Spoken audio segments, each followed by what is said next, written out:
बंधु माने आजिर एही कार्यक्रम को आपण मानक स्वागत। आजिर एही कार्यक्रमटी मिथुन राशि व्यक्ति विशेष मानक पई बहुत गुरुत्वपूर्ण अटे, बहुत खास अटे। कारण आजिर एही वीडियो रे आमे माने जानिबा 2025 मसीह शनिदेव जो राशि परिवर्तन करबा पई जाउछंती एहार प्रभाव मिथुन राशि व्यक्ति विशेष मानक उपरे किभली भाबरे पड़िबाकू जाउछि। शनिकर राशि परिवर्तन फल मिथुन राशि व्यक्ति विशेष मानकर जीवन में केउ सब परिवर्तन होबाकू जाउछि। तो बंधु माने 29 मार्च 2025 रे शनिदेव कुंभ राशि मीन राशि को चलन करिवे। राति 9:40 रे शनिदेव कुंभ राशि मीन राशि को प्रवेश करिवे। ज्योतिष शास्त्र अनुसार शनिदेव गोटे राशि रे 2.5 वर्ष पर्यंत रही थांती। शनिदेव को न्यायर देवता एवं कर्म फलदाता बोली कहा जाय थाए। तो आमे आम जीवन में जो भली कार्य करिथाउ शनिदेव आमको सेही भली फल ही प्रदान करिथांती। आमे जदि उचित कर्म करिथाउ, सत्कार्य करिथाउ, ठीक रास्तार आमे जाइथाउ तो शनिदेव केबे भी आमको अशुभ फल प्रदान करि नथांती। एवं जदि आमे किछि भूल करिथाउ, अन्य मानकर किछि क्षति करिथाउ, ठकामी भंडामी करिथाउ किंबा गुरुजन मानकर अपमान करिथाउ, आमे किछि भी खराब कार्य करिथाउ तो शनिदेव निश्चित रूप से सही कर्मर आधार रे ही आमको फल प्रदान करिथांती। एवं जेतेबेले आमर कुंडली रे शनि दशा चली थाए ताहा शनि 7.5 हेउ किंबा शनि 2.5 हेउ ता मध्य ही शनि आमको आमर कर्मर फल प्रदान करिथांती। तो बंधु माने वर्तमान शनि कुंभ राशि रे विराजमान अछंती। मात्र 29 मार्च को शनि गुरु बृहस्पतिंकर राशि मीन राशि को प्रवेश करिवे। जो कारणरू किछि राशिर व्यक्ति विशेष मानक जीवन में शनि 7.5 एवं शनि 2.5 आरंभ होबाकू जाउछि एवं किछि राशिर व्यक्ति विशेष मानक जीवनरू शनि 7.5 एवं शनि 2.5 समाप्त मध्य होबाकू जाउछि। तो एही गोचर फल रे मेष राशिर व्यक्ति विशेष मानकर शनि 7.5 आरंभ हेबो। कर्कट राशि एवं बिच्छा राशिर व्यक्ति विशेष मानकर शनि 2.5 शेष हेबो। सिंह राशिर शनि 2.5 आरंभ हेबो। धनु राशिर शनि 2.5 आरंभ हेबो। कुंभ राशिर व्यक्ति विशेष मानकर शनि 7.5 शेष चरण आरंभ होइजिबो एवं मकर राशिर व्यक्ति विशेष मानकर शनि 7.5 समाप्त होइजिबो। तो मोटामोटी भाबरे कहिबाकू गले शनिकर एही गोचर प्रत्येक राशिर व्यक्ति विशेष मानक उपरे प्रभाव पकाइबाकू जाउछि। तेबे एही जो 2.5 वर्ष रहिबो सेही 2.5 वर्ष रे शनिदेव मिथुन राशिर व्यक्ति विशेष मानक उपरे किभली प्रभाव पकाइबे से विषय आसंतु आजिर एही वीडियो रे आमे माने विस्तार भाबरे जानिबा। शनिकर एही गोचर मिथुन राशिर व्यक्ति विशेष मानकु शुभ फल प्रदान करिबो ना अशुभ फल प्रदान करिबो, किपरि भाबरे एही 2.5 वर्ष आपणकर कटिबो से विषय रे आजिर एही वीडियो रे आमे माने जानिबा। तेबे बंधु माने आपणकर जदि मिथुन राशि होई थाए तेबे वीडियोटी को स्किप न करी शेष पर्यंत निश्चय देखंतु एवं वीडियोटी को लाइक करी चैनलटी को सब्सक्राइब करि दियंतु। कमेंट बॉक्स रे भक्ति एवं श्रद्धार सहित जय शनिदेव निश्चय लिखंतु। तो बंधु माने आजिर एही कार्यक्रमटी चंद्र राशि उपरे आधारित अटे। तो बंधु माने 29 मार्च 2025 रे शनिदेव जेतेबेले कुंभ राशि मीन राशि को प्रवेश करिवे तो मिथुन राशि दशम गृह को शनिदेव प्रवेश करिवे। तो बंधु माने दशम भावटी होइथाय आपणकर क्यारियर भाव, आपणकर कार्य क्षेत्रर भाव। तो शनिदेव मिथुन राशि रे अष्टम भाव एवं नवम भावर अधिपति होई दशम भावरे विराजमान करिवे एवं शनिकर दृष्टि आपणकर द्वादश, चतुर्थ एवं सप्तम भाव उपरे रहिबो। तो बंधु माने शनि जो भावरे विराजमान करिथांती सेही भावर वृद्धि कराइथांती। अर्थात दशम भावटी जेहेतु आपणकर कार्य क्षेत्रर भाव, आपणकर क्यारियर भाव, तो निश्चित भावरे आपणकर क्यारियर रे ग्रोथ आसीबो। आपण निजर सीनियर एवं सहकर्मी मानक ठारू सहयोग प्राप्त करिवे। आपणक उपरे कार्यभार कम होइजिबो। एहा सहित क्यारियर रे आपणकर समस्त प्रकारर इच्छा मध्य पूर्ण हेबो। मिथुन राशिर व्यक्ति विशेष मानकर चाकरी रे आसुथिबा समस्या दूर हेबा सहित जो मानक निकट रे कोनोसी चाकरी बाकरी नाही तो सेमानंकु चाकरी मिलिबार मध्य जोग बनिबो। आपणकर आर्थिक स्थिति रे मध्य बहुत बड़ परिवर्तन हेबो। आपणकर दशम भाव शनिकर गोचर हेबा हेतु आपण माने निष्ठार सहित आपणकर कार्य को करिवे कारण शनि हेउचंती कर्मकारक ग्रह तो शनि आपणको कर्म कराइबे एवं आपण मध्य निजर कार्य गुडी को ठीक भाबरे करिवे एवं कार्य को ठीक भाबरे करिबा द्वारा आपणको सफलता मध्य मिलिबो एवं धीरे धीरे आपणकर चाकरी क्षेत्र रे आपणकर रोजगार मध्य वृद्धि हेबो।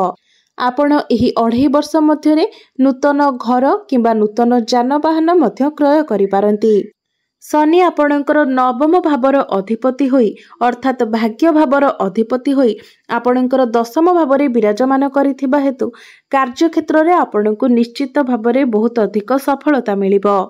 तो शनि आपणकर दशम भावरे रही तृतीय दृष्टि रे आपणकर द्वादश भाव को देखिबे जहा फल रे विदेशी गतिविधि आपणको लाभ प्राप्ति हेबो।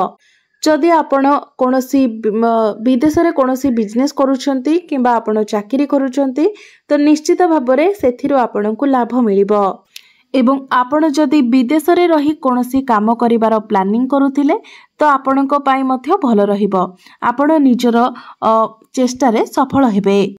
एहा सहित शनि आपणकर दशम भावरे रही सप्तम दृष्टि रे आपणकर चतुर्थ भाव को देखुछंती जहा फल रे एही 2.5 वर्ष मध्यरे आपण भूमि किंबा वाहन क्रय करि पारंती कारण चतुर्थ भावटी होइथाय समस्त प्रकारर सुखर भाव जान वाहन प्रॉपर्टी घर ए सबुर भाव एवं आपणकर मांकर भाव।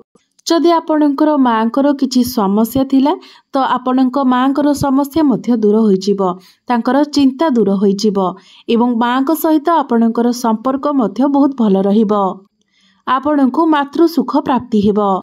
तो समस्त प्रकारर भौतिक सुख मध्य आपणको प्राप्ति हेबो आपणको अचानक धन प्राप्ति हेबो। तेबे आपणको मांकर पादरे किछि समस्या देखा देई पारे पादरे माँ आपणकर जंत्रणा अनुभव करि पारंती एवं आपणकर छाती रे जलापोड़ा हेला भली किछि समस्या देखा देई पारे तो एथि प्रति आपण सतर्क रहिबे एवं शनि दशम भावरे रही दशम दृष्टि रे आपणकर सप्तम भाव को देखिबे तो सप्तम भावटी होइथाय आपणकर वैवाहिक जीवनर भाव आपणक जीवन साथीर भाव एवं डेली इनकम रो भाव। तो एही समय मध्यरे आपण निजर जीवन साथी सहित बहुत भल समय अतिबाहित करिवे आपणकर वैवाहिक जीवन सुखमय हेबो। व्यवसाय वाणिज्य रे मध्य आपण निष्ठार सहित कार्य करिवे जहा फल रे आपणकर व्यापार वाणिज्य रे उन्नति आसीबो। कर्मर कारक ग्रह शनिदेव आपणकर दशम भावरे कार्य भावरे रहिबा द्वारा आपणको उपरे किछि नकारात्मक प्रभाव मध्य रहिबो। तो एही 2.5 वर्ष मध्यरे मिथुन राशिर व्यक्ति विशेष मानकर जीवन रे आपणको पितांक सहित आपणकर किछिटा भूल बुझामणा देखा देई पारे।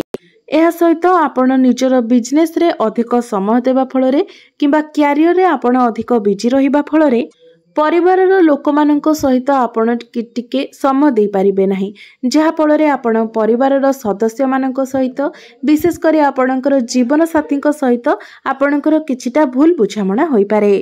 तेबे जेते प्रकारर समस्या आसिले मध्य आपणको उपरे ताहार विशेष किछि प्रभाव पड़िबो नाही आपणको समस्त प्रकारर सुखर प्राप्ति हेबो आपणको जीवन रे धीरे धीरे उन्नति हेबो समाज रे आपणकर मान सम्मान बढ़िबो। तेबे दशम भावरे शनिकर गोचर आपणको शुभ एवं अशुभ दुईटी जाक फल प्रदान करिबो धीरे धीरे हेले मध्य आपणकर किंतु सबु समस्या दूर होई जिवो आपणको मान सम्मान सुख समृद्धि एवं आपणकर धन धान्य रे वृद्धि हेबो। तो बंधु माने एबे आसंतु जानि नेबा किछि प्रतिकार विषय जो प्रतिकार गुड़िक करबा द्वारा एही 2.5 वर्ष मध्यरे आपणको शनिक ठारू अधिक शुभ फल प्राप्ति होई पारिबो एवं जहाँ भी किछि अशुभत्व रहउछि से सबुर खंडन होई पारिबो। तो बंधु माने सेथिपाई आपण माने शनिवार दिन सोरिष तेल लुण किंबा कला राशिर दान करंतु। एहा व्यतीत जदि आपण दुखी दरिद्र व्यक्ति मानकु कंबल दान करंती तो एहा मध्य आपणक पई शुभ रहिबो। एहा व्यतीत आपण जदि प्रत्येक शनिवार दिन कौनसी ओस्त गछ मूल किंबा आपणक घर पाखरे जदि शनि मंदिर अछि तो शनि मंदिर रे आपण जदि सोरिष तेलर दीप जालंती तो ता मध्य आपणक पई बहुत शुभप्रद रहिबो।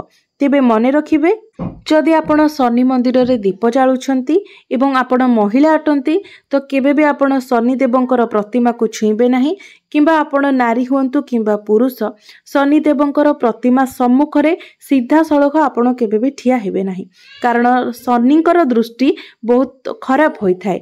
जदि आपणक ऊपर शनिंकर सीधा सड़क दृष्टि पड़े तो आपणक जीवन रे बहुत किछि समस्या आसीबो आपणको बहुत किछि समस्या दे गति करबा को पड़िबो। सेथिपाई जेतेबेले आपण दीप जालिबे तो आपण बाम पाखरे किंबा डाहाण पाखरे दीप जालिबे शनिक प्रतिमार केबे सीधा सड़क सम्मुखरे आपण ठिया हेबे नाही। एहा व्यतीत प्रत्येक दिन आपण हनुमान चालीसार मध्य पाठ करंतु निश्चित भाबरे आपणकु समस्त प्रकारर शुभ फल प्राप्ति हेबो एवं जहाँ भी किछि अशुभत्व रहुछि से सबुर खंडन होई जिवो।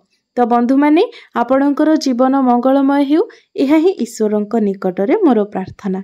धन्यवाद।